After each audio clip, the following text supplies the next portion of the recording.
Salamu wapendwa, karibu jikoni tuandae lunch ya chap chap.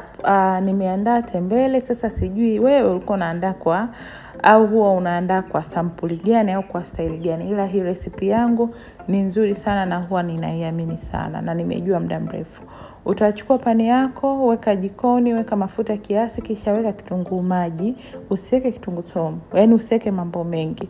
Baada ya hapo weka nyanya ya tunda kiasi au kutokana na wingi wa tembele ambalo uko nalo wewe. Baada ya hapo ongeza chumvi kiasi, kisha wacha zile nyanya ziive. Unaweza kufunika kama hivyo unavyoona hapo. Zikishaiva au kulainika kiasi kidogo tu kama hivyo, utachukua tembele lako na kuweka sasa. Hili tembele ni kawaida tu, utalichambua vizuri, utalisafisha. Baada ya kusafisha, utalitandaza katika ungo, kisha utaliweka juani linyauke kwa kama nusu saa hivi au lisali moja, inategemea na wingi wa jua au ukali wa jua. Baada ya hapo utakamulia ndimu. Sasa kwenye ndimu kamua kadri uwezavyo, kama unapenda nyingi weka nyingi, kama kiasi weka kiasi. Utachanganya vizuri, na kama unaona kama ni kavu sana na bado halijaiva, ongeza maji kiasi kama nilivyofanya hapo. Baada ya hapo utafunika na kuacha liive kama dakika 3 hadi 5, litakuwa liko tayari. Kwa hiyo ni vyema au ni vizuri, mimi naona tembele ukilianika au ukiliacha likanyauka linakuwa lina ladha ya tofauti. Pembeni niliandaa ugali. Au ugali kama kawaida yangu mama wa Kiafrika.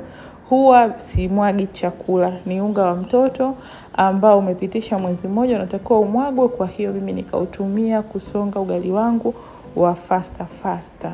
Nilisonga ugali kama hivyo. Unga ni mzuri sana, wanasema una nuts za aina mbalimbali, yani una vitu vingi kiukweli, na hata ukiupika na kuutumia unaona una ladha na harufu ya tofauti kidogo kama hivyo unavyo.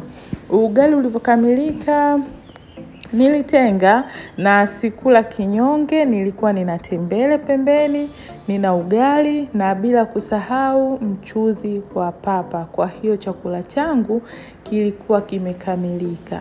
Kama unapenda hii recipe ya tembele usisite kujaribu.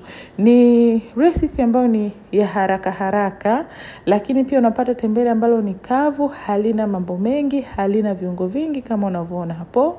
Na pia mpendwa, usisahau kulike, kushare, kucomment kama una swali pamoja na kusubscribe. Hadi wakati mwingine, shukran.